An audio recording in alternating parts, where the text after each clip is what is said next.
What's up, Mysterious Huntsman fans? This is Paul, and welcome to 2020.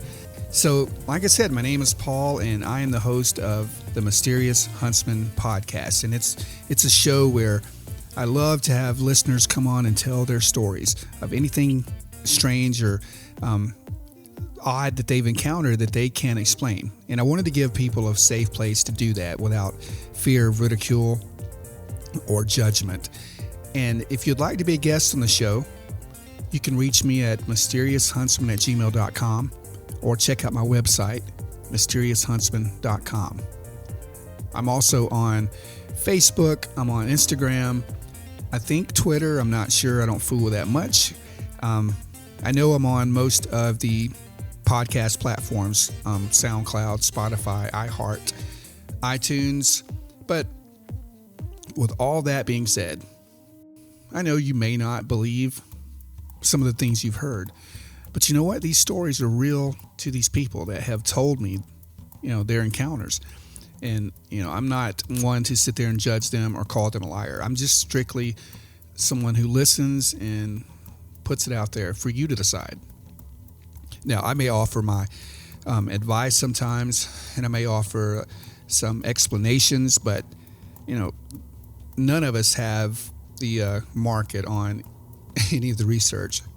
I mean, no one has true evidence of ghosts, true evidence of a Bigfoot, no aliens in the closets.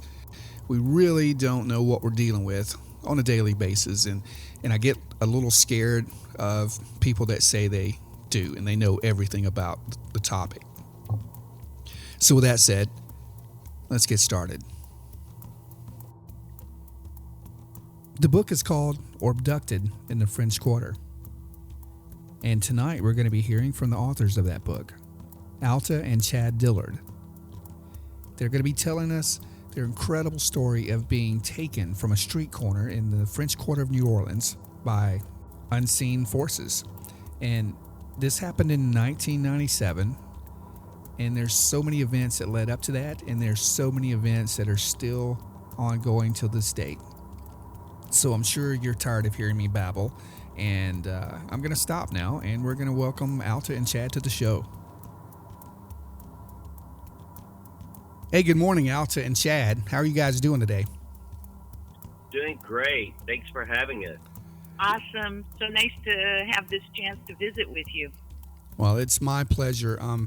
I know you guys reached out to me, and you've also turned me on to your book, which is incredible. I can't wait to get my hands on a copy. But I was so excited to have you guys on and tell me your story in advance, because I know there's a lot in the book, but there's nothing like hearing it out of your own mouth, your own experiences. It just brings it to life for me. So thank you so much for coming on the show.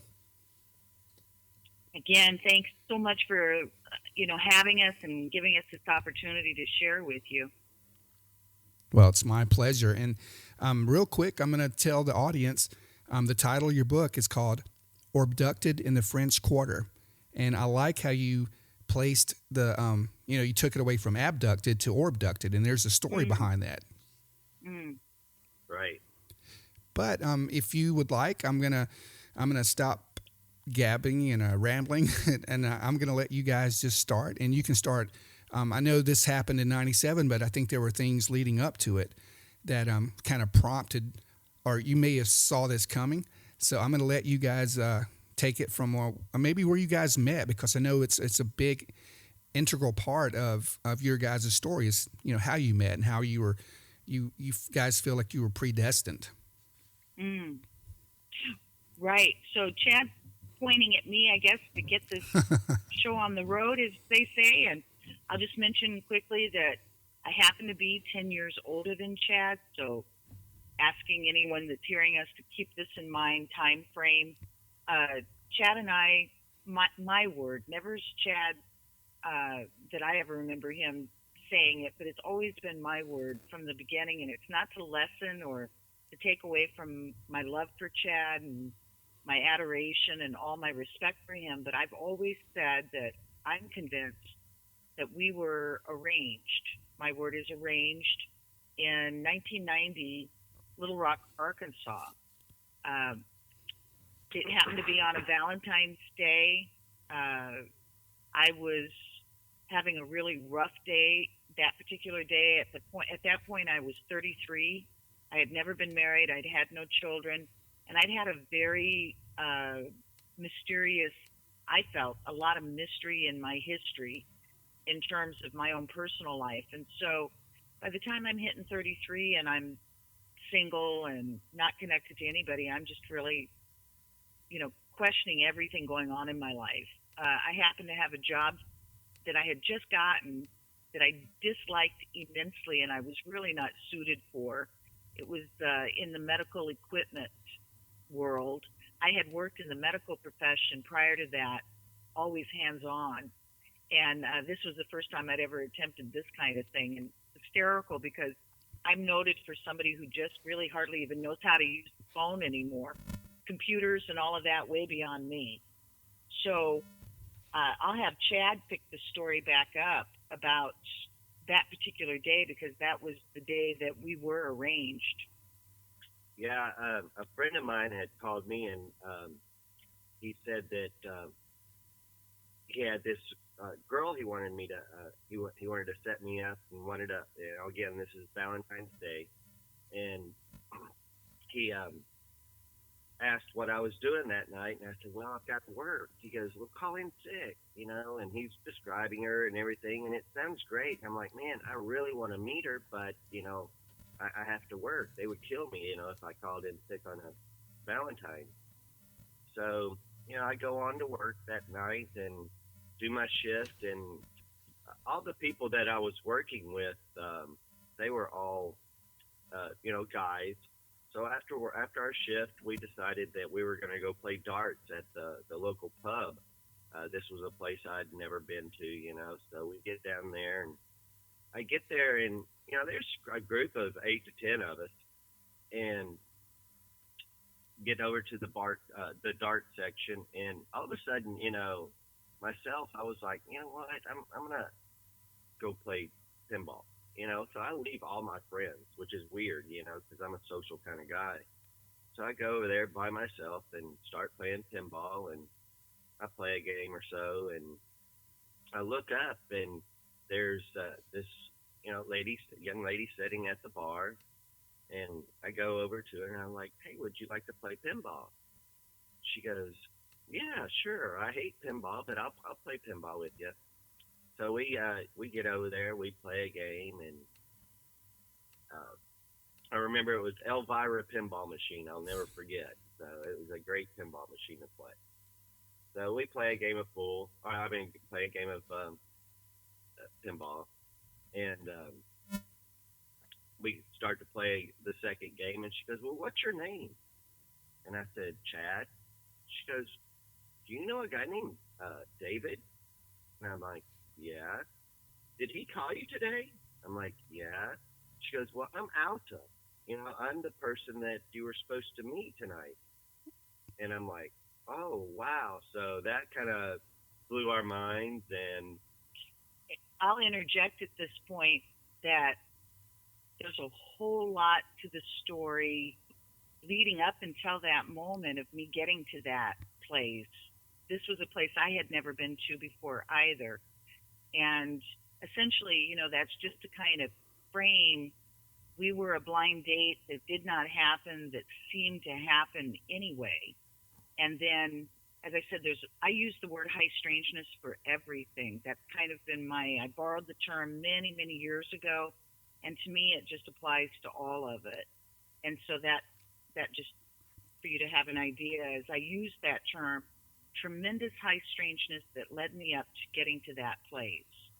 And then, but to suffice, because again, maybe limited on time a little bit, if you're ever interested, I find it an amazing part of the journey, but again, very involved. So we discover within 24 hours of my word arrangement, the meeting, the blind date that didn't happen, that happens, we discover within 24 hours that Chad's grandfather, who had passed on by the time I came into the picture, Chad knew him as Papa, the world knew him as George. We understand that's his middle name, but on his gravestone is his birth name, of course, the full name, and his first name is Alta, and his last name is Duncan, and that happens to be my mother's name.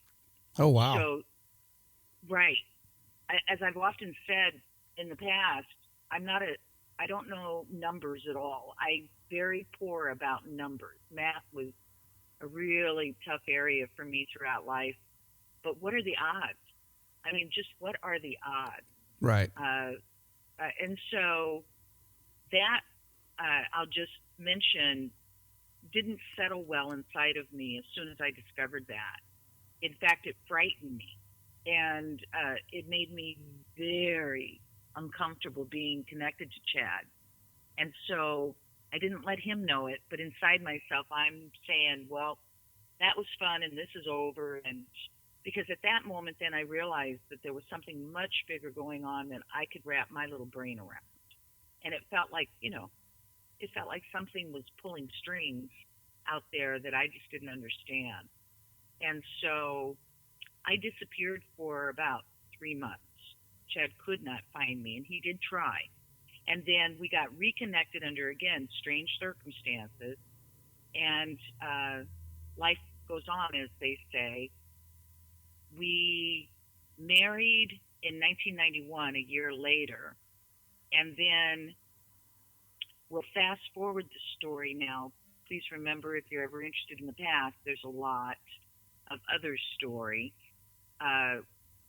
1991 we marry, and then now, if we can, we'll fast forward to 1994. We relocated to Louisiana. My mother had moved here to Louisiana in 93, 92, something like that. And then she contacted us, and she wanted us to come and join her. She was widowed. She was kind of in poor health. And I'm an only child, and she was my only family, and absolutely, we were ready to do it. So Chad and I moved to Louisiana originally in 94. At that time, we lived on the outskirts, or, about an hour or so outside of New Orleans, in a place called, actually, it was outside of a place called Hammond, Louisiana. Small community. It's getting kind of growing in leaps and bounds now. Back then, it was... I noted it as a small, college town, and we lived, as I said, a few miles outside of the skirts of the city limits. I'll have Chad share with you our first, what we're aware of, experience with no other way to call it, a UFO above us. Yeah, we were coming into town for the evening to, just have some dinner and drinks. And, it was still kind of light outside, it hadn't gotten dark yet. And we come around this bend of the road, and, there's these big tall pines and everything. Well, we get around the bend in the road and these tall pines, and we look up, and there's this craft in the sky. And it is huge. I mean, it is just beyond huge. Very low to the ground, lower than, planes fly. So, it's very low. And like I said, it's huge. It was actually above the local Walmart shopping center, and it was bigger than. Somebody asked me the other day if would I compare it to the size of the Superdome, and I say yes.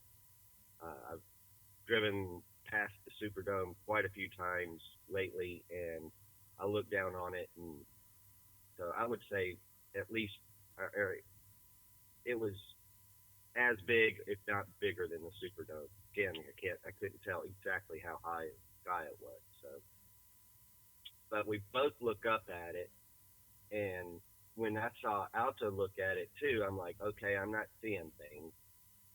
It was very dark, black, it was like I think somebody said a triosceles, it's kind of a rectangle, almost pyramid, but not as wide on one end than the other kind of thing. Triangle, not as wide. Right. kind of shape. Yeah. And Triosceles. Yeah. it had 2 or 3 lights in the front, 3 or 4 lights in the back, moving very slow, if at all, no sound, and we're driving, or I'm driving. It's on the passenger side on the right-hand side of the road. Again, we look up at it. I look down at her. She looks at me. I look back up at it.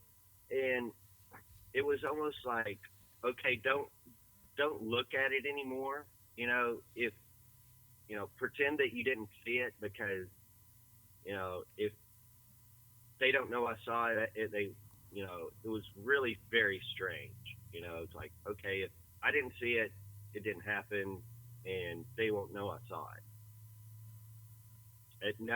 I didn't see anybody else, because there was other people driving, and I didn't see anybody else react. There was nobody pulling over and freaking out or anything like that. We went on to which makes no sense. Yeah, we went on and had dinner. We never talked about it. We never spoke about it. Had our dinner, went home, never spoke about it. The only reason we spoke about it was the next morning we heard on the news or on the radio or something that there had been reports of strange craft in the sky. Again, we never spoke about it after that, and if that would have been our only experience, we probably would have never talked about it. Right. I'll interject, as Chad always sounds so calm to me, my ears. I hear him describe that. Alta, on the other hand, went into shock. I didn't understand what shock was until that experience, because again, I have a lot of mystery in the past, but I don't remember shock in the past. I have a lot of checked out in the past, but this was shock. I went into shock. I turned my head away instantly, and I never looked back, and until apparently we got way past it, restaurant, wherever it was we ended up.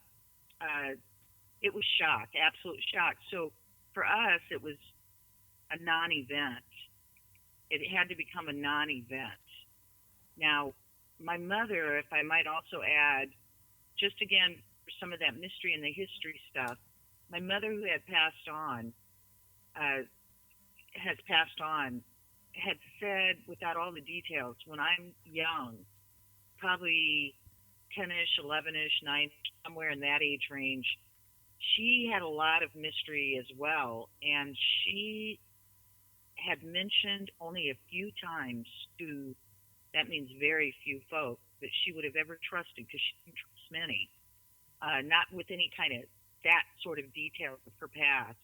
But I remember her saying to people that she was driving across the desert when I was 6 months old. She's driver, I'm the only passenger. She claims it's daytime. And she claims, and I can't remember exactly the language, either UFO or metallic, small craft kind of language, probably UFO. She claims came down out of the sky and stopped her on the road. Now, that was too big, too embarrassing, too crazy for my little ears to hear, because I had no interest in anything like that. And I just thought, and I've said this before, that my mom was nuts, but yet I knew she was beyond crazy. And so if one was to believe what she said, it would seem that it started in my little world very young. Right. Whatever that means.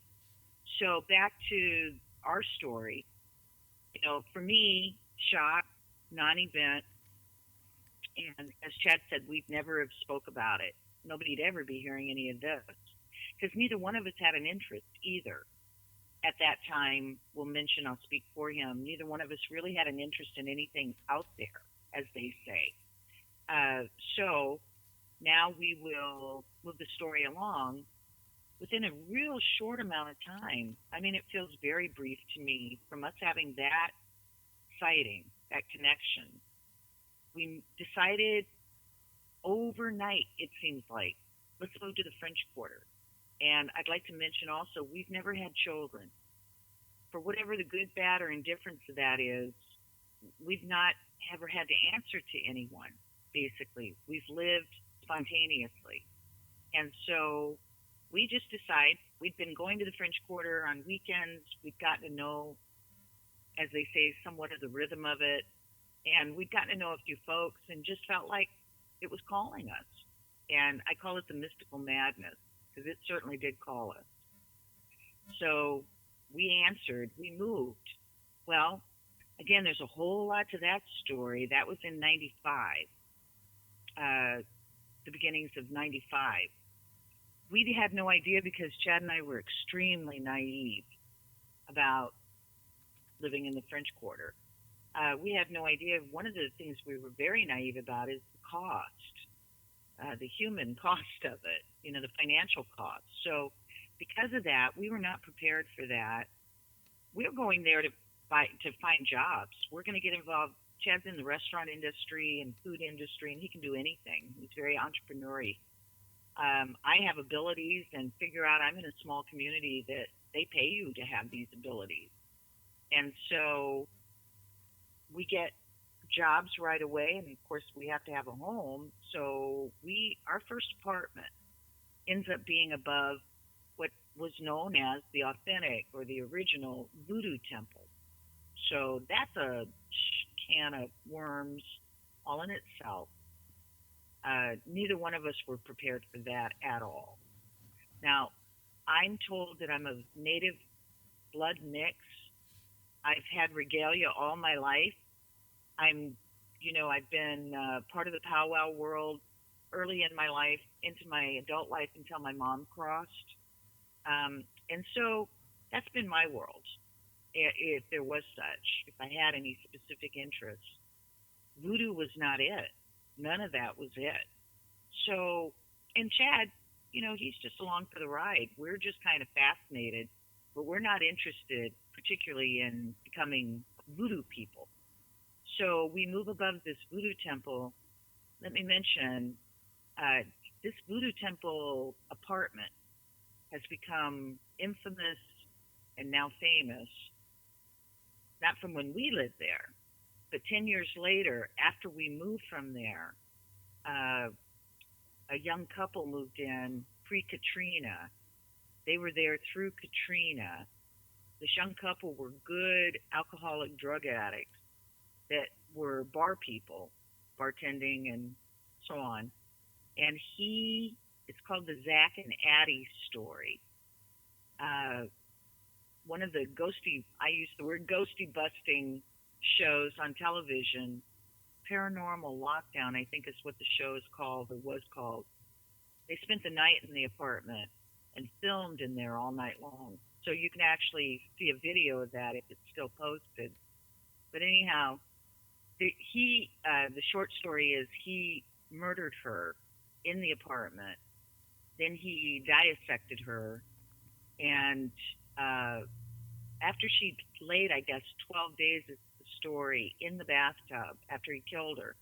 Then he cut her up into parts, cooked. They found part of her on the stove cooking, in the refrigerator, and in the oven. I mean, just unbelievable. Now, when Chad and I lived in that apartment 10 years prior, we had a lot of high strangeness. I'll have Chad share a couple of the stories, but before I do, let me just interject. Nothing evil that I can attest to. Trickstery, a lot of trickstery, but I don't remember evil happening to us in that apartment.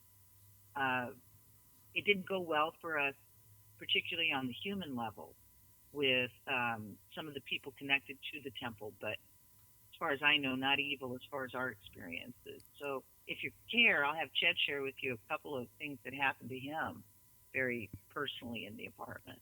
Yeah, absolutely. I believe I've heard of that. I think there's even a documentary about their story, and it's pretty... About Zach and Addie? Yeah, it is. Mm-hmm. It's pretty disturbing. But yeah, go ahead. So disturbing.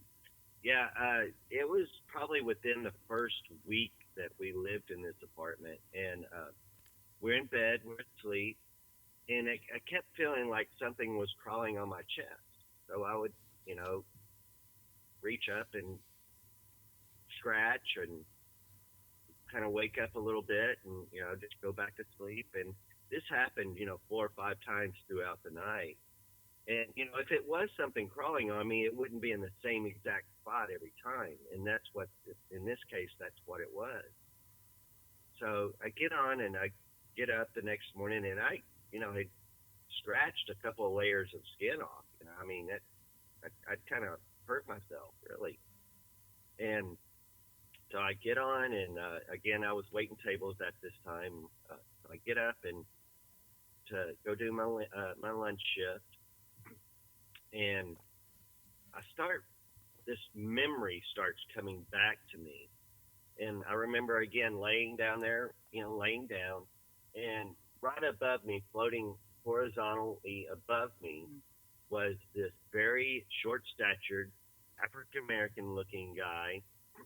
He had no shirt on. He had some hemp beads and, kind of tribal necklaces on. Very short afro, and now I could only see him from his waist up. From his waist down was kind of like a mist or cloudy kind of thing. And I remember him taking his finger and just kind of tickling me right there on my chest. And I would go up and scratch, and he would pull away and then fade away. And again, this happened throughout the night 4 or 5 times. So again, I get home from work. Alta's not there. She is out doing her work or whatever. And I get home, and again, Alta being Native American, she's always had, the sage and the sweetgrass and all that burn. So I get her burn, and I mean, I got that stuff going, I'm smoking the place up, And I'm like, hey, I don't know who you are. I don't know what you are. I said, but whatever, you don't have to go. I said, I'm going to paint this place up. I'm going to clean it up. We're going to have a nice little apartment. Just leave us alone. And that, never had any issue. About 3 or 4 months later, another couple moved in down below us. Now, they had been married by the voodoo priest who had died right before, or a little before we moved into the temple. And they start bringing out their wedding pictures. And they go, and this is priest such and such, and hands me the picture. And I'm like, oh, my God. And I tell them the story, what I just told you. And they're like, that sounds right, because, he would test you. If you were going to be in his presence, if you were going to hang out with him, for any length of time, he would test you to see if you were okay or strong enough to be around his presence. And so that kind of just freaked us out, or freaked me out anyway. And I had I call it a time slip experience that involved what could have been 3 young teen-age Black females that appeared as if they might have been slaves on that property, because the property was all original structures from almost 300 years prior, with all of that life there. The slave quarters had been converted into efficiency apartments around the courtyard behind us. And so I had this very strange encounter, time slip experience with, maybe, I just suggest, I have no idea, but what appeared to be possibly these slave girls, and Caucasian appearing Virgin Mary-like being. And so strange experiences, just bizarre and strange experiences were happening to him and I the time that we lived there. Well, it took us, that year to kind of, as they say, learn the rhythm of the quarter and find our space and where we belonged, how we belonged. So within that year, Chad is starting to entrepreneur himself, creating some businesses. He's getting well known. I'm doing the same thing. I'm working now in a shop that had started in 1929 There were two shops in the French Quarter owned by, I call it the family. It sounds kind of almost mafiosa. This Right. family they ran it with a tight fist. They had started this business back in 1929, catering to the wealthy, offering readings and teacup readings, like tea leaf readings, or uh, cards, or whatever, crystals, so on and so forth. So, well, they became, the lead in the pack there as far as being in the business. So, folks of all walks of life, from the wealthiest, I worked with some royalty, all the way down to, when I say down to, just meaning economically, folks just coming in off the street. So they had done this. They brought me on board. I privately contracted in. There were other readers as well. We all seemed to offer something different. And I was just home. I had fallen into place. So we're both doing quite well. All that said, just to get you caught up with, we can afford financially to live better than what we're living. And we need to be away from that environment. So we moved now. More strange circumstances. Nothing with just an easy, we just moved like people do. We've got this weirdness that seems to be happening to us, and arranging. Let me mention again, arranging for life to change for us. So in this case now, we've got a new townhouse that's being offered to us by a woman I work with in that shop. That's a weird story just in itself. But in this townhouse, this looks like something you see on television when you see anything beautiful about the French Quarter, where the folks are with the balconies and, the flower, the plants and the potted beautiful. That's what we moved into. And it was mind blowing. We went from one extreme absolutely to the next. So now we're living in this very mind blowing, when I say this, I mean kind of language like it looked like something out of a palace. It was furnished, and the furniture all looked like Louis the something. Yeah, it was all 17th century furniture. Right. I mean, who does that? And so we did. And so we're in this magnificence and just pretty pleased with ourselves. And we're not having to pay the fortune one would expect to rent this, more high strangeness, everything making it possible for us, like just making it possible. So now we're in about 1997. My mom has left Louisiana, moved back to Arkansas, to Little Rock. Chad and I are now in the French Quarter making our way. My mom her health is failing, getting much poorer. She's almost becoming wheelchair bound. She has come to visit us in the quarter. She's fallen madly in love. We miss her. She misses us. Her and Chad were very tight. She's going to move there to the quarter. So we pre-rent her a mother-in-law apartment, cottage in our courtyard where we had moved to. Quite adorable, beautiful. And it's all going to work out perfect. She's essentially going to come kind of to surprise me for my 40th birthday and move there and just live. Well, that's not how that story played out. So the way the story played out is that my mother died on that day, literally to the minute I'm born. And when I say that, I told you I have a lot of mystery in my past, but I had just asked my mom the week prior if she knew what time I was born, because the woman that owned the shop wanted to do an astrological chart for me as a gift, apparently for my birthday. And I've never seen an original birth certificate.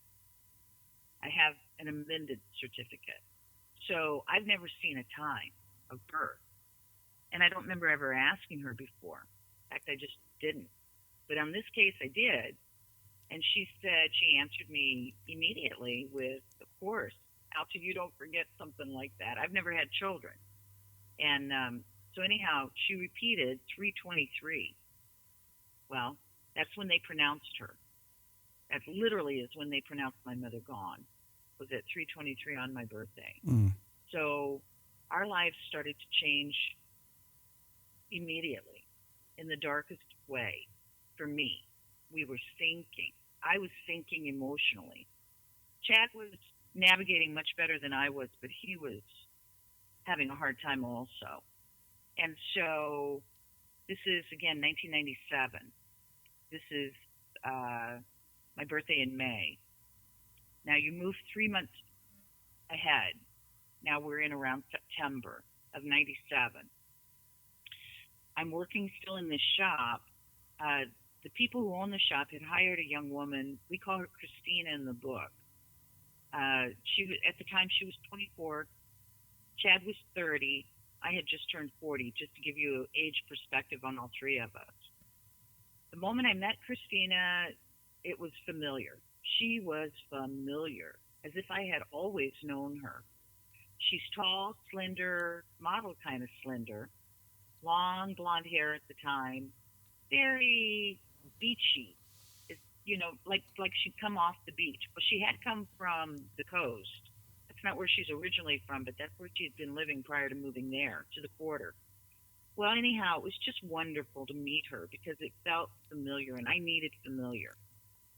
So she had met my mom. All these folks had met my mom, and then, of course, knew my mother's death that we were sinking. I was sinking. So on this particular evening, she's now become manager of the shop, or somewhat manager of the shop. She's got the keys to the shop. Family love her. She manages me. She sells their very expensive jewelry and crystals and all the things they had.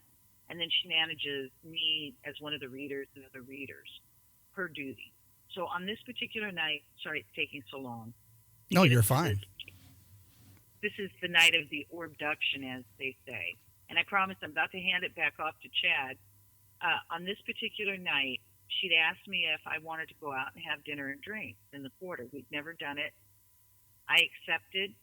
We only lived a couple blocks from the shop at the time, so I called Chad. I know he's home, and I know he's going to want to join us, and we want him to. So Chad gets all cleaned up, and he walks over to the shop. Everything's on foot. We have no plans. We're going to start on one end of the quarter and just work our way across, again, spontaneously. Blocks about 13 blocks square, I understand, so give you an idea. We're going to start on the famous one end of Bourbon and just work our way across. I will say this, the moment we stepped out of the shop, it was probably about 9:30, somewhere between 9 and 9:30. She locked the doors.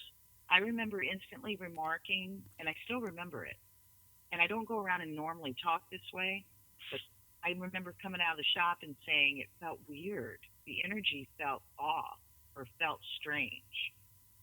I remember both them acknowledging it also. And then we just took off. We're on foot. We start off on the, as they call it, the famous Bourbon Street on one end. And we all start to take note right away.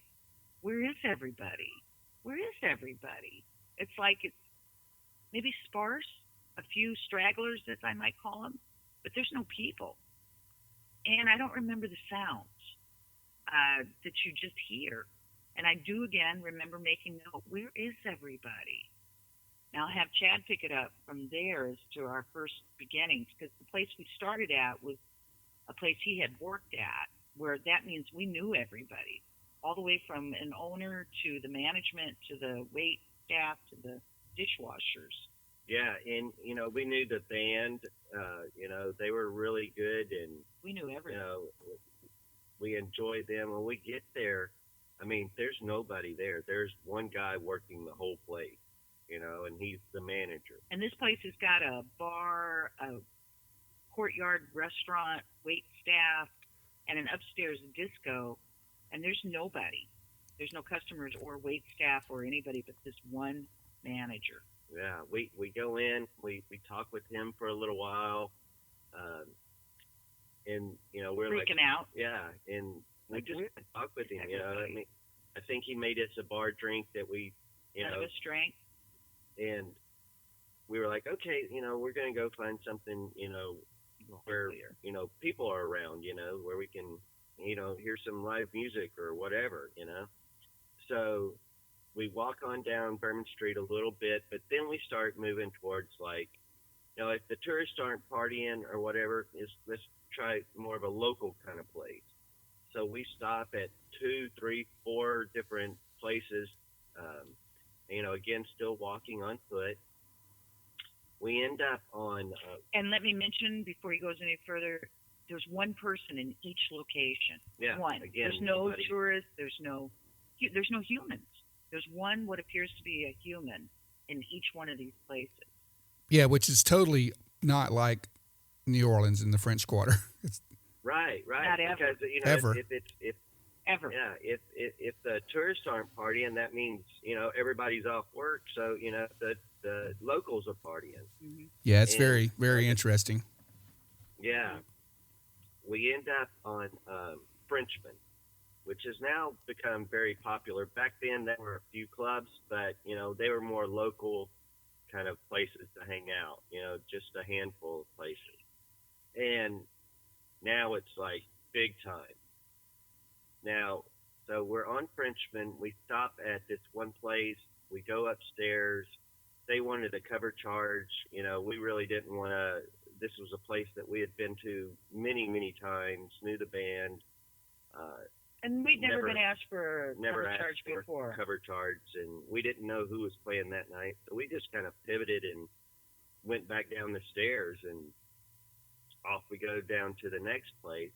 We end up on this on kind of Frenchman, Esplanade, and Decatur kind of area block. It's a place called Checkpoint Charlie. Again, we look inside. They have a doorman.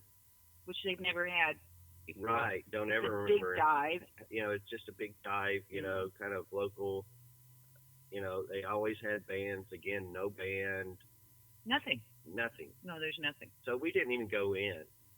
Now this is it's about 11, between 11 and 11:30 now. So we've only been out like about an hour and a half, 2 hours. No whatever. alcohol, no drugs. Again, Nor anybody around to drug us. right. So our friend that was with us, she starts talking to the little doorman, and Alta and I kind of walk down mid-block and just kind of sit on the stoop.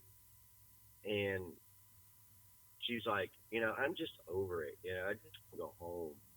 And the next thing we know, that was kind of my last memory consciously. That was my last memory. The next thing I know is I woke up in bed the next morning around 8 o'clock, 9 o'clock the next morning, not knowing how we got home. Again, I knew that we hadn't, been drugged or, we weren't drinking, and we were only out for an hour and a half, whatever, like that. So it was very crazy, spooky, and I'll let Alpha kind of pick it up on her experience also. Okay, so as you said, somewhere around 11-ish, that's our last collective memory, the three of us. Now, our friend, we're still connected to long distance. All these years later, years back, she gave us permission to speak on her behalf because probably very wise, she made the decision she was never going to be public about any of this. And so she has chosen not to, but certainly has not stopped us because I told her I was not planning on stopping. I was going to try to find help and others and I knew there had to be others out there. And so she gave us her written portion of the experience that's fairly vague. And now she's gotten even more vague because memory is leaving her. But she also remembers around the same time we do on that street corner. And then that's the last thing she knows. Now, her next memory is somewhere between 3 and 4 in the morning, and she's now behind the steering wheel of her moving car. It's moving slow, hit a parked car, knocked off her rear view mirror, which she says is what jolted her too. Now, she's also in a whole different section of, portion of whatever community, city outside of where she'd parked the car that morning. The car is seeming to be driving almost itself. She has no memory of coming off the street and no memory of being put behind the steering wheel of her car. And that's all gone. That's not there. I seem to be the only one out of the three of us that have memory of what I call the in between. None of coming off the street and none of being returned home. But I have memory of all in between. And then I also seem to be the only one, and you notice I say seem because we know nothing, but I seem to be the only one of the three of us that have, I use the word unknown. Everyone else wants to call them implants. I don't deny people's language. I'm just very specific and I'm consistent because I always have been. I don't know what this is. And I don't have memory of it being implanted. I don't know that it hasn't always been there. I don't know. So I just call it unknown. But Okay. It was very obvious the next morning.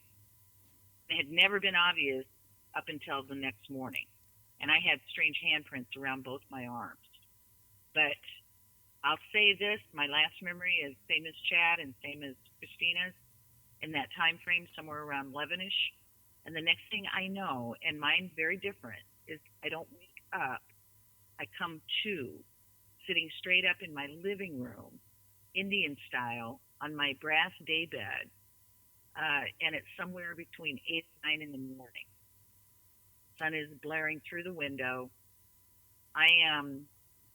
My eyes are popping open, and I'm having this full-blown memory, and I'm rubbing something in my upper arm that is beyond flipping me out. There's no words to describe what I'm going through. I can see the way that the townhouse was set up. I could see our bedroom from my angle. I could see what I call a big lump in my bed, and just trying to shorten the story up some, I've said before I would have welcomed a second lump in my bed because I was on a corner with two other people. One happened to be my husband and my other my coworker and friend. And the next thing I know, next morning I'm in my house and I don't even know what's under that lump, but I see a big lump, meaning blankies pulled up, over the head all the way down. A lot to that story, but I'll say this to you, that thank the heavens, one of those lumps was Chad, but she's missing. She's not in our house. Now, the last thing we're left with is we're on a street corner with her. And the next thing we know, we're in some kind of Twilight Zone insanity. Well, we don't know where she is. Can I stop you and ask you a question? Please. We love questions. Well, I try not to interrupt too much because it helps people to process and get or remember, recall or remember their story to the best of their ability, and that's what I like. But some of these accounts I've heard, their clothing has been altered, and maybe that meaning when they are returned or whatever they recall when they wake up or come to, their clothing is either been reversed or it's put on wrong or it's put on the wrong people. Did you guys notice anything about your clothing? We're so grateful to that question. I'll say first, I'm so grateful for that. And I'm so sorry that people wouldn't help us earlier on. I can't remember. Honest to the heavens, I'm so in the memory of how I was returned or whatever happened to us and the trauma, but I absolutely cannot remember if I'm in the clothes of the night before or if I'm in jammies. Well, yeah, that's fine, of course. And it's just different details. I hate that part. Well, no, I mean, it's just some accounts. I mean, everybody has a little bit different accounts, but sometimes there seems to be a pattern that's across the board. And that's just me being curious. So I didn't mean to interrupt. Right. No, we love that question. And it's only been brought up to us recently. Okay. And I've certainly pondered it in the past because I've studied so deeply. I've become the family researcher, if you will, what have you, investigator, anything, any hat I could put on. And I've certainly come across these accounts many times, which has tried to jostle us, but I honestly cannot remember. And Chad shaking his head, no, I he don't can't remember either anything about our clothing. Okay. Well, right. All right. Well, I'm sorry. No. Yeah, I am too. I am very. That part is still missing for both of us. And the only thing that's ever made sense to me since I've given thought to it is the trauma, because again, I can't stress enough that the PTSD of that insanity is because Chad and I had already gone through, I bypassed it because it takes so much time. The very beginnings of our story, of our arrangement, within 3 months of us coming together as a young love couple and living with each other, we had a loss and a friend that had been killed, and it was over traumatic. It was unbelievable, all that we were experiencing and so on. And so then now I come to, and Chad finally wakes up, and we're coming to each other at the same time. I can see in his face instantly he's lost. I'm waiting for him to explain something to me, and I'm pretty sure he's looking for me to do the same thing. Well, I'm a little controlled panic. I'm in a controlled hysteria because I've just been in the bathroom dealing with something in my upper arm that was nuts in itself. And as I'm coming to him, I'm like, my arm, my arm. And, again, as I struggle with that, I still cannot remember what I'm wearing. But whatever I'm wearing, he's got access to my upper arms. He can see my upper arms. And either, lifting sleeves or they're not there. I just can't fathom what I've got on. But I do know that he's moving around me, and because I'm going through trauma on the front of my body inside the bathroom. So I'm not checking out my body. I'm only dealing with my upper arm and not really looking at nothing else because that's just more than I can bear. And Chad's now walking around me as he realizes that I can't answer to him, nor can he me, how we got home and where is she at. And I'll have Chad tell you what he saw. Okay. Yeah, she's kind of showing me her arm, and I'm like, well, what are these bruises? And there's these bruises like fingerprints. Now there's only 4 digits, very long, all the way around her arm. And then I look at her other arm, and there's the same kind of bruises around that arm. Mm-hmm. And again, very long fingers. Again, they go all the way around her upper arm on both sides. And, they didn't stay very long. They were only there for like a day or so. No pain, no nothing like that. But again, very strange, like somebody was either holding her up or holding her from behind or something like that. Very, very strange. Mm-hmm. Wow. So, yeah. So, we get, oh my good Jesus, I got, what the, and I'm so just trying to pull it back around. I'm conveniently, because there seems to be a lot of convenience in all of this, like the arrangement, just convenience, and trickster, evil trickstery, but trickstery. I don't have to go back to work for a couple of days. I'm conveniently off for a couple of days. Chad's entrepreneuring, so he's not answering to anybody except self. So essentially, we're both in that townhouse, traumatized beyond words. And we are both now negotiating back and forth. You call her. No, you call her. No, I'm not. No, you call her. Now, keep in mind, nobody's got a cell phone that we're aware of at that time. This is 1997, the old school phones. And so there's no texting or none of that stuff. And so we're just too traumatized, and we're too scared. So neither of us do. And so we, as they say, my word, hunker down for 2 days inside that townhouse. We can get our food delivered. We do, as I would recall. And we literally never surfaced, just beyond mortified. We had no answers then any more than we do today, 23 years later now. So 2 days later, I have to go back to work. Now, she's not called. She made contact, nothing. I don't remember. It feels like I go blank for those couple of days. It just feels like we just stayed in somewhat darkness and probably just again more shocked than I can comprehend. And I got this object, I got this unknown in my upper arm to constantly keep reminding me. And so I get to work the 2 days later. Well, she's there. And that I've tried to kind of really wrap my brain around all of that's all you can do. It's just constantly trying to understand. But in my case, that was my first real acknowledgement of probably a big difference in our age. At 24, she's just rolling along life. I guess I did when I was 24. By the time I hit 40, I've had so much trauma that I don't know how to just do that.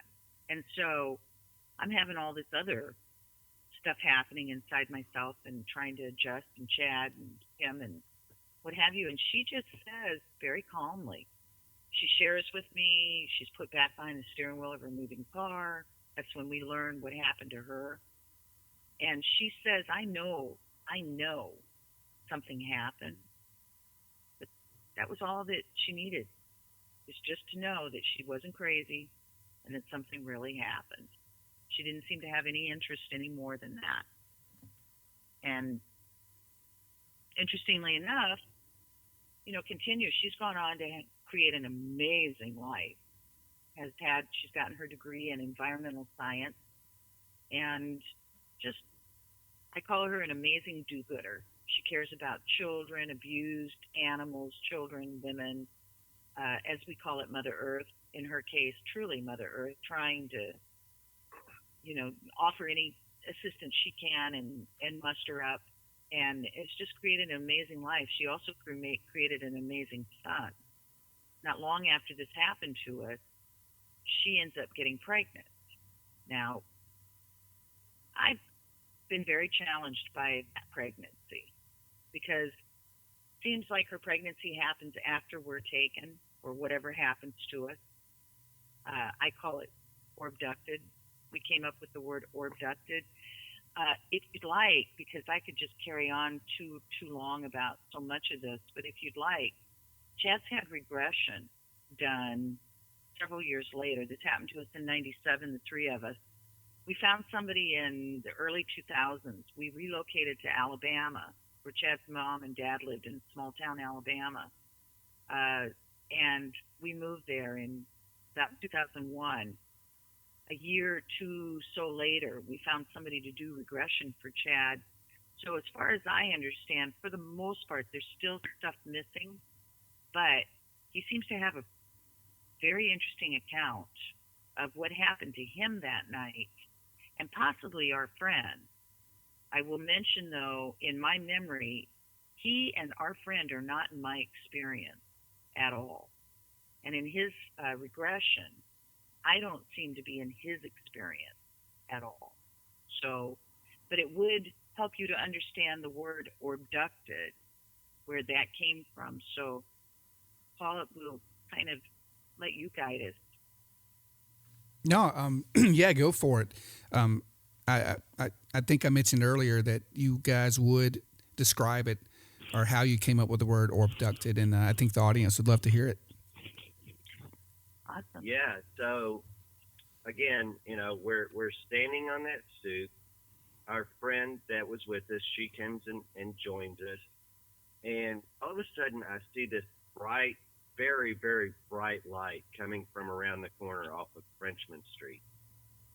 I get the girl's attention. We walk around the corner and we see this orb, and I would say it was probably 12 foot in diameter. It was probably 15 feet so off the street, above the street, about a half a block down the street, and we're looking at, and it's this bright white, just clean, crisp, beautiful light, orb of light. And we sit there and look at it for a couple of seconds, and all of a sudden it just comes towards us, and it just engulfs us. It takes us in. It orbducts us. My next memory is I'm walking down this corridor, It's kind of gently turning to the right. It's the walls and the floors are very metallic looking. No rivets, no bolts, no nothing, no seams, just very smooth. I'm following this little being. He's he's got a very big bulbous head, kind of a pale gray skin tone color.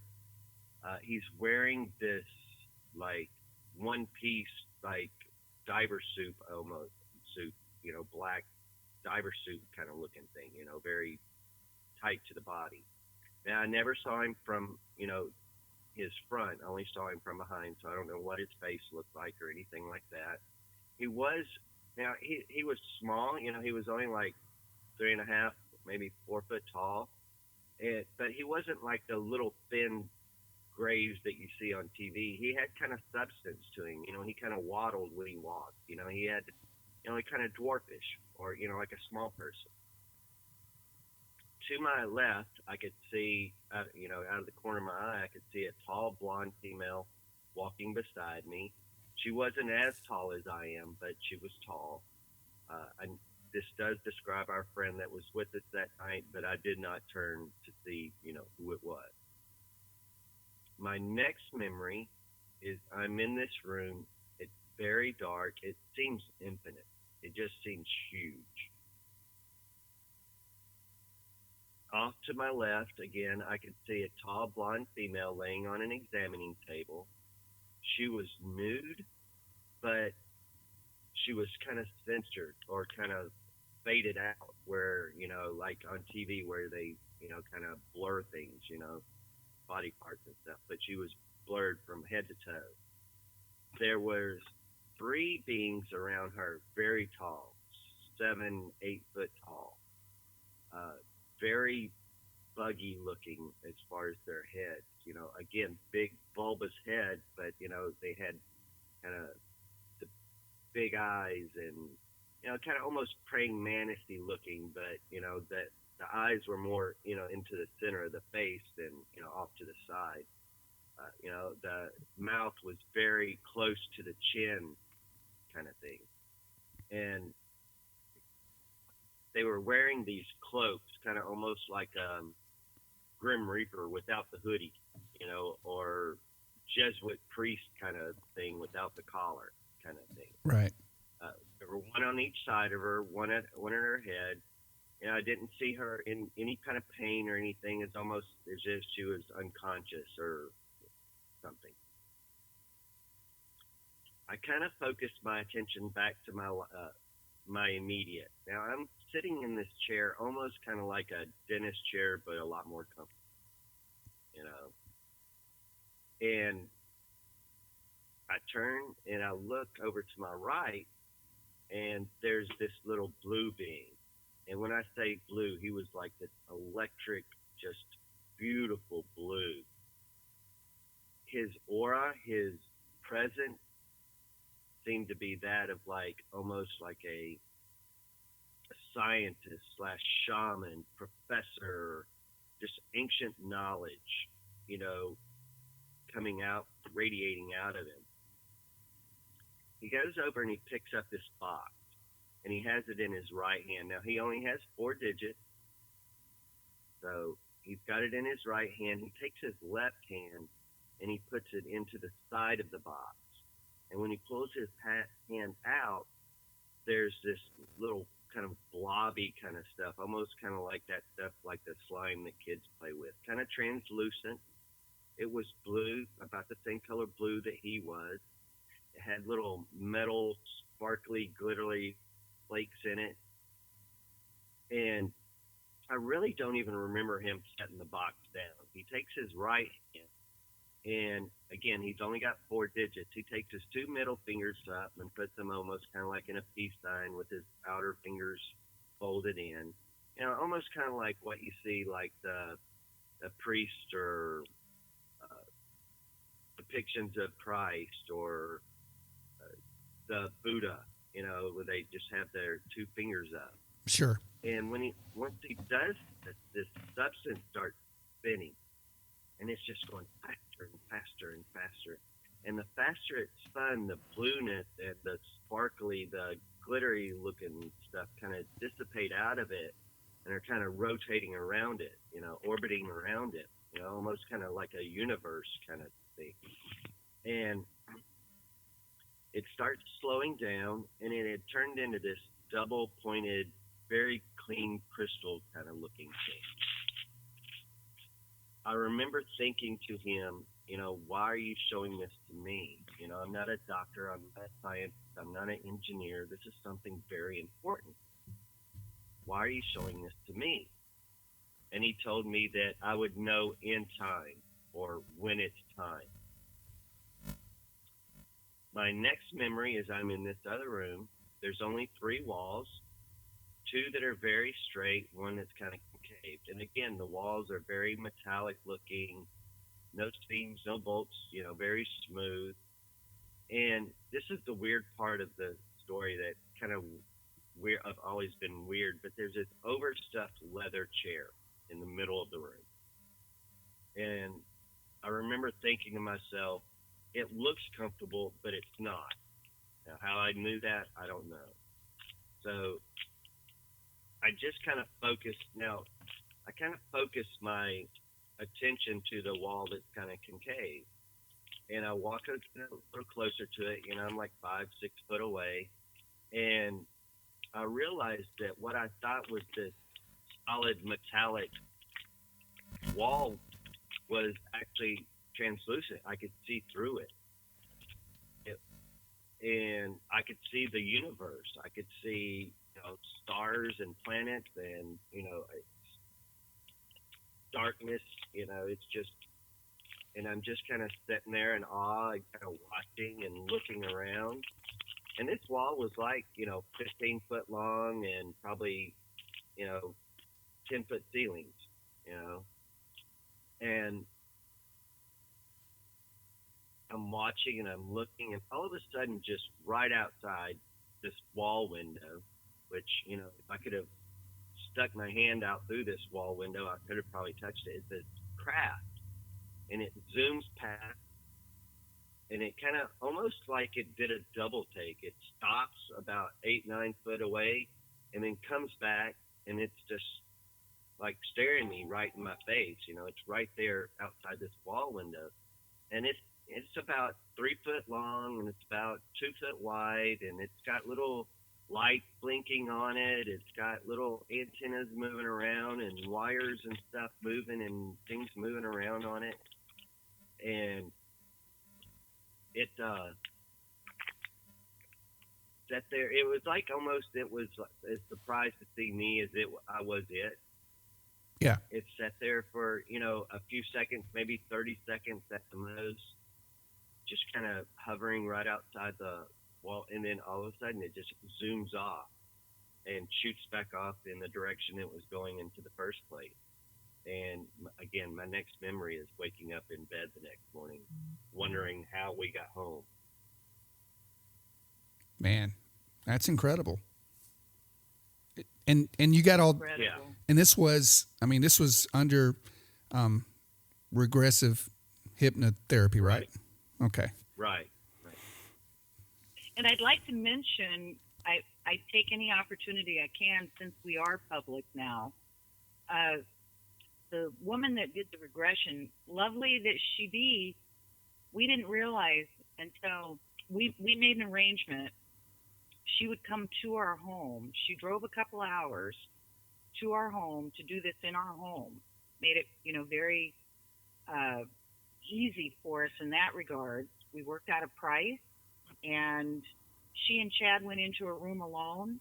And from the very beginning, first of all, the regression is taped. Her tape was this was like the early 2000s, 2002, 2003.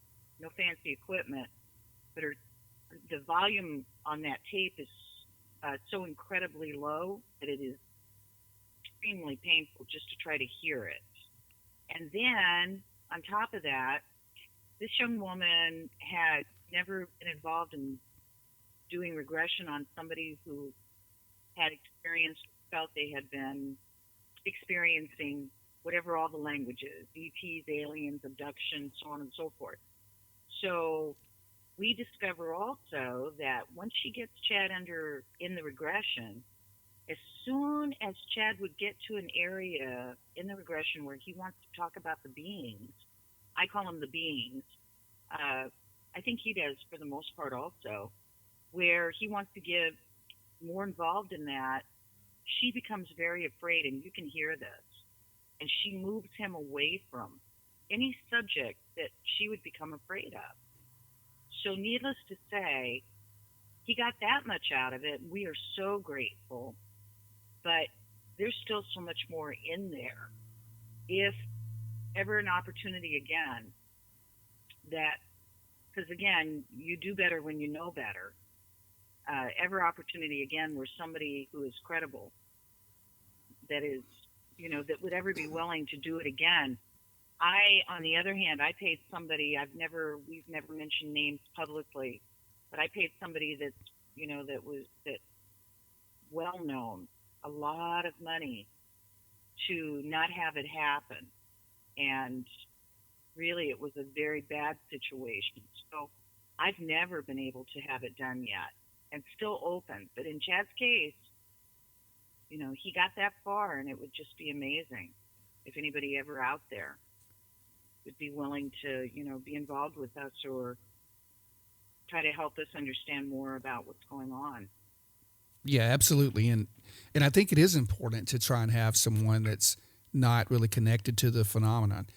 Right. I'm always leery of those that might tend to lead a subject. I guess it's like if you were in a courtroom, you don't want your attorney to leading the witness into the wrong direction. And for certain, if you're under hypnotism, you can be led into different areas. It's just best to have a professional that knows what they're doing, just to bring it out little by little and not try to lead the subject. So, absolutely. So yeah, maybe you can find the right person. Well, we just, like I said, the beauty of this story now, I feel for me personally, is not looking too hard any longer. In the past, I felt desperate, and that doesn't serve you well, and was so sincere at trying to. I stay very focused, and I feel blessed because staying focused led us to you, and we're very grateful to what you're offering and the fact that you're open and investigative kind of thinking, and very grateful for that. So just not going out of our way. Chad never really has. He's just taken the experiences as he shares them, and if there's any more depth to it for him, it seems to be a beautiful thing for Chad. I mean, I've never heard him waver on I talked to him privately about his connection with particularly the blue being that he speaks about. And I don't know, every time I hear him, I just hear kind of a love story. Yeah. A respect story. Throughout my experience, I was never, anxious or scared or any kind of pain that I remember of. So. Right. So, and in my memory, mine was such an incredible experience, and my only real fear that I remember about my experience was at the very last moment of it. But up until then, it was incredible, and incredibly beautiful in many ways, and bizarre in all the other ways. And well, do you have time? I'd give anything, and maybe not, to understand how we came off that corner. What does he mean, an orb of light? Yeah. Orbducted us. I mean, that's to me the most incredible. Well, let me ask you a question about that. I have my. Do you guys remember hearing any sounds or any smells, any tastes in the air when you saw the orb? Zero for me. Mm-mm. All I remember is sitting on the stoop, being real pissy, sinking, feeling emotionally like I am sinking in the darkness that was around us. Never gave it a second thought about the high strangeness that had been happening that whole night. Just thought, this is just too effing weird, to be honest with you. Right. And I just want to go home. And I remember telling Chad, I don't even want to walk the block home. Let's get a cab. That was crazy because didn't see none of that floating around. I mean, it was, but that's where I was at, and that's my last memory. I think we all have. Nothing. Yeah. Well, I was going to say a lot of people have that, listening to your gut, or you have that sixth sense of something's just not right here. And I think whether it is a sixth sense or if it's our own body's physiological way of seeing things subconsciously or feeling things around us that just isn't right. I think you felt that, and I think you felt it coming on the whole night, actually. And I can see you just wanting to get home and get away from that area. Right. I just wanted to stop the night. Right. I just, at that stage now, I'm just at this place where I just need to get isolated, someplace that was familiar, and just stop the night, because it was just, again, I still, and as I keep recalling that in my mind, even now, I don't remember ever thinking paranormal. Nothing of that nature. I don't remember ever thinking anything high strangeness. As bizarre as that sounds. Right. I just remember it was the gift that kept not giving night, where all we were trying to do was have some music and some laughter and some humor. And it was just the opposite, and yet hysterical when you look back at that little doorman that had never been at that dive before happened to look like he's around the same age as our friend. He looks like a little Kurt Cobain for, girls that like that look. Mm-hmm. Back in that day, he looked like a little surfer boy. Well, she looked like a surfer chick. I mean, that was bizarre. As I just keep recalling back on, just very briefly, because again, you're investigative. You might find it interesting. I usually bypass or have Chad bypass this part of the story, but he started sharing it not long ago. That first place that we stopped, that huge place that there's not but one soul in there, happened to be a black guy who was now manager of this place. Well, we hadn't seen him. We knew him fairly well. We hadn't seen him in some time. He makes me aware of the fact that he has learned that my mother had died. Now, this is where it's all bizarre. To me, this is the bizarre stuff, is that he never, am I aware of, do I have memory, and I've never heard Chad ever have memory of knowing before that night that this guy was what they call a Mardi Gras Indian. So, oh, really? Not only is he a Mardi Gras Indian, we're learning that night, we'd known him a couple of years. I'm mixed Indian with all my regalia. I don't go prancing around in my regalia. I'm very light-skinned, and so people aren't sure what I am. But he knew my mother was a native, a mixed native, elder, respected, so on and so forth. The fact is, on this night is when I'm learning he's a Mardi Gras Indian, and he wants to take us upstairs to show us his Mardi Gras regalia. Now, this is just bizarre language. Just bizarre.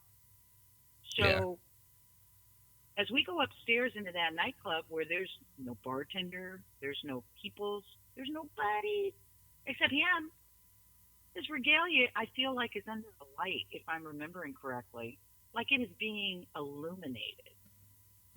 And, I mean, let the show begin. As I had all this time of reflecting back, I never thought nothing paranormal, high strangeness. I just thought, what the hey? Yeah. Kind of the same kind of weirdness, but not even to the extreme as that I felt the night that Chad and I were arranged, when I learned soon after his grandfather and I shared the same identical name. It's always been that kind of, like something pointing and almost laughing. Yeah. And beautiful, kind of all wrapped up in wrapped up in the big ball. Well, I know there is so much to it and to the rest of it, and you have other accounts I would love to hear, but if you don't mind, since could you give me your memories or recollections of that night from the moment you woke up? I mean, what you remember? And then I know I didn't want to keep you guys long, and but yeah, just feel free to tell me your account, and then I know we're going to have a part 2, and because there's so much more to this. But yeah, go ahead if you don't That'll mind. be fun. Yep, that'll be fun. Right. Okay, so as I've always said, one minute I'm on that stoops growling, I just want to go home. And like Dorothy and Oz, clicking the heels, next thing I know, with nothing in between, I'm now standing on the edge of a crater. The crater is, well, big, if you're familiar with craters. I didn't know that I was until I'm having this experience. Although I am from originally the Southwest, where there are craters, so, but I wasn't raised around them. And so I was raised everywhere but. So one minute I'm on the stoop, next minute I'm on the edge of a crater. To give you a visual, it looks like the black and white movies of the so-called moon landing is what my environment looked like. It's that coloring. That's Okay. what those craters look like. Right. So just to give you that idea as the background.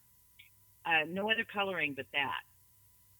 As I'm looking immediately. I'm standing on the edge of the crater, and I'm looking down in it, and I see a metallic something. I'm thinking at first a structure. It's rectangle. It's big. It looks like could have been a big metallic hanger. Could have been a machine. Could have been anything. What I know is that there's no movement down there. Nothing appears to have light.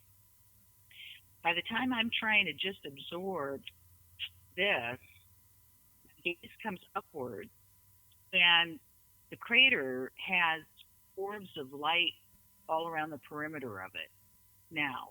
And these orbs are more oblong-y shaped, and shows my age. I always say, bigger than a bread box, if that means anything to you. I know you're not very old either, but just to give you kind of a visual, it's the perimeter of this crater. Oh, trust me. In the very beginning. I remember bread Sorry? boxes. Okay, great. Thanks. Maybe I should start using the word mailbox, because I think those are becoming kind of archaic as well. Yes, they are. Yeah. So in the very, very beginning, I was not of the understanding, and I'm not sure if I've created this now over the years of just reliving and retelling and refeeling all this experience. I don't think so, but who knows? This is the mind. At first, I thought these were like lights, like just light, something you'd see plugged in someplace, kind of light. But it feels and it appears and it seems more like these orbs were alive, that they had intelligence to them. I don't know. Anyhow, just speculation. Moving from that, as I'm trying to take that in, now something's got my attention behind me. I don't completely turn around, because remember, I'm on the edge of that crater. I don't completely turn around. I somewhat pivot to the right, looking behind me. And several feet behind me are what appear to be human-looking folks that are dog piles on top of each other. There's 3 or 4 of them. I don't get time to actually count, because all this is happening very fast. I remember them of different age, and I remember everybody's dressed, and nobody looks distressed. They all look like, my word is suspended animation. Again, I'm taking all this in instantly. My normal behavior is to get in the way, to be too helpful. So it's weird that I didn't start to move towards them. I felt like I was going to start to move towards them, like what is going on here kind of thought. But before I could do anything, I now am aware I got something right next to me, now on the edge of the crater next to me. So when I turn back, I use the word and I say it almost, you can almost hear a choir in the background as I feel and say the word her. It is her. Now her is a very tall, over 6 feet tall, because I have to crank my head back, blonde, long blonde haired female.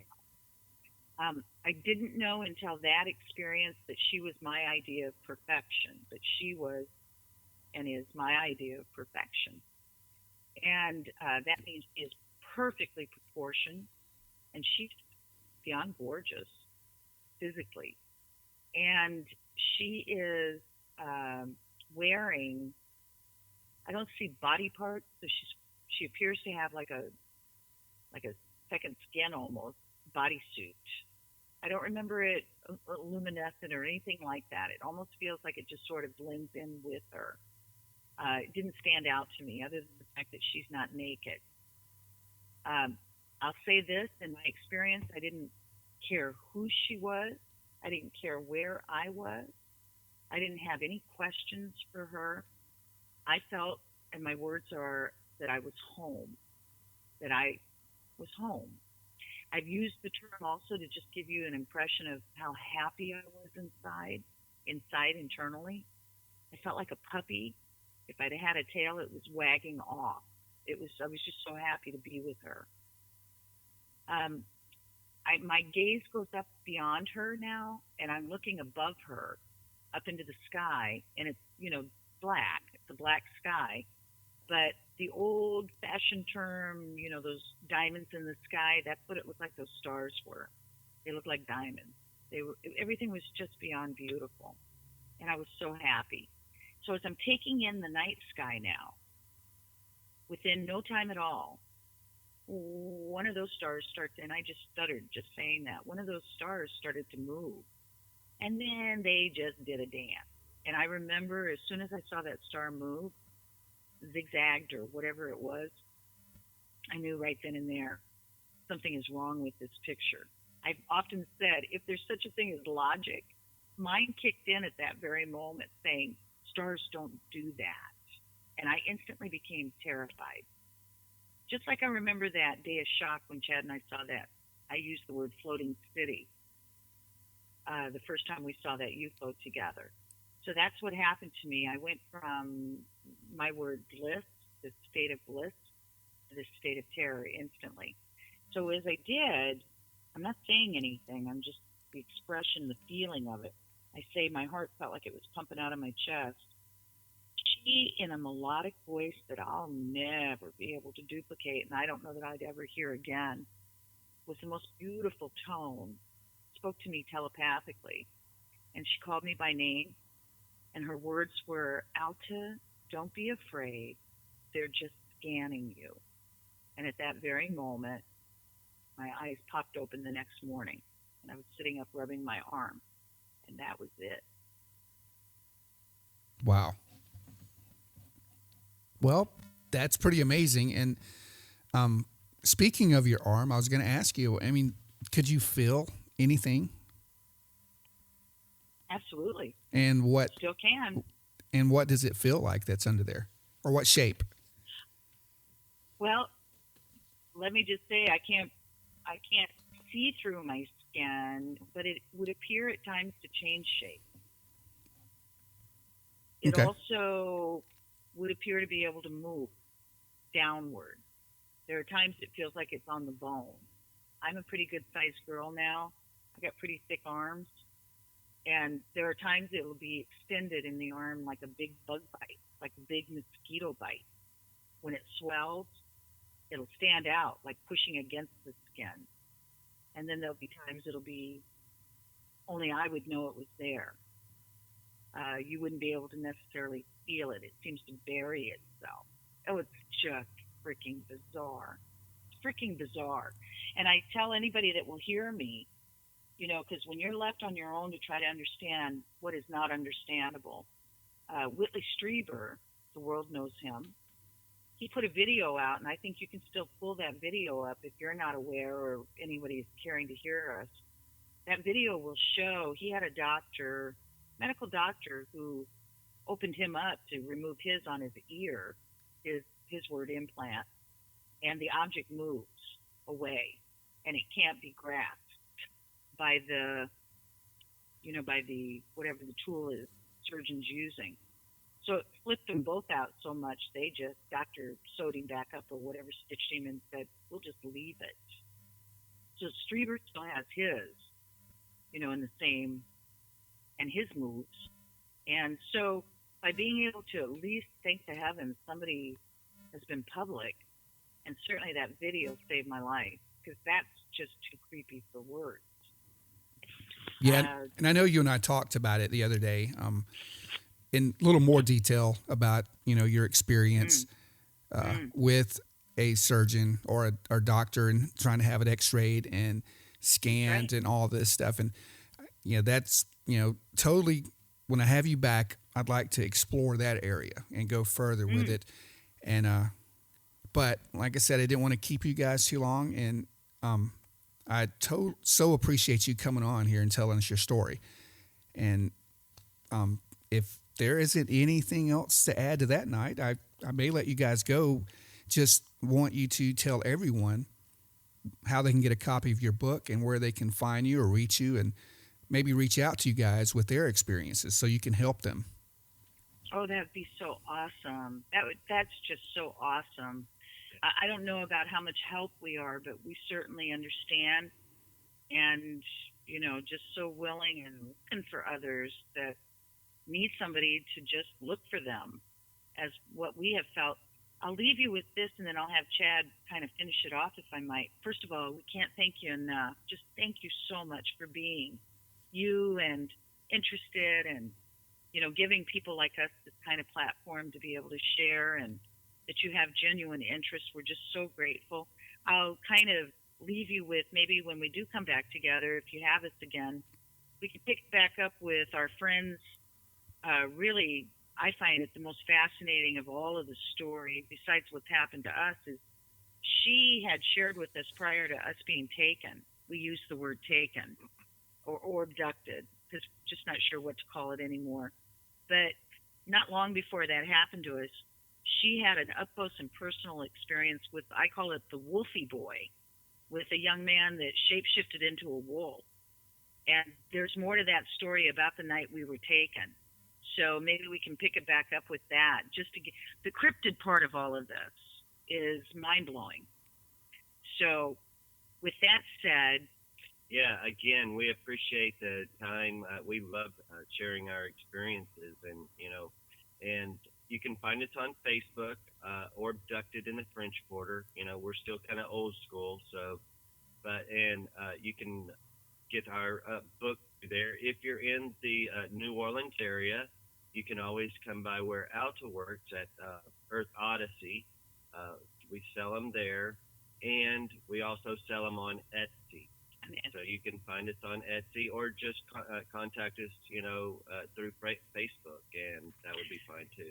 And we plan this next year. Well, actually, maybe pre-summer, before it gets real hot here, to be on the road, if you will, kind of traveling the country, sharing these experiences with folks, and the book as well. So please get in touch with us, stay in touch with us, and we look forward to meeting any of you and all of you out there. And we can't thank you enough, Paul, for this time. And you have a wonderful day, and we look forward to coming together again. Oh, thank you, and you're so welcome. And if you get close to Nashville or Tennessee or even the northern Alabama area if you guys have any conferences or running anything, please let me know. I'd love to meet you. And if I get down south, I will definitely try and stop by, because I love New Orleans. I love the feel there. Love the music, because I'm a musician, and it's just fabulous. It's just a great place if you're a musician, just to immerse yourself in. Great. And Chad would love to show you the tour of that night, because there's no question. Take note of that, sir, as we close. That area that we were abducted in, that's called the Marigny Triangle. Is that right, Chad? Right. Marigny Triangle. There's a whole lot of interest around ley lines and vortexes and energy lines, and that's exactly where we went. Poof. So it'd be fun. You do come here. It'd be wonderful to show you areas. And absolutely. I may have to make forward to it. I may have to make a special trip, because I'm very interested in. There isn't, regardless of what anyone out there believes, there is an exact science dealing with the ley lines, and that's right. Even I know you're probably familiar with some of the parallels, the 33rd North parallel. I mean, there's a lot to it that people, if they would just get rid of their preconceived notions of what they think they know. And if they would just open their minds and listen instead of stopping you right at the right at the get-go, like, I'm not buying any of this. Just and that, I know I'm rambling here, but that's kind of why I created this podcast, is to give people a safe place to come on here and tell their story without fear of ridicule or judgment. And, none of us have all the answers. And it just, I know I have some that come on, like some of the YouTube channel where they can leave comments, whatever. They're always bashing people or any, and it's just, they don't know, they weren't there, and they just, it irritates me. So, That's right. But, well, interesting. I'm born, I'm told, on the 33rd.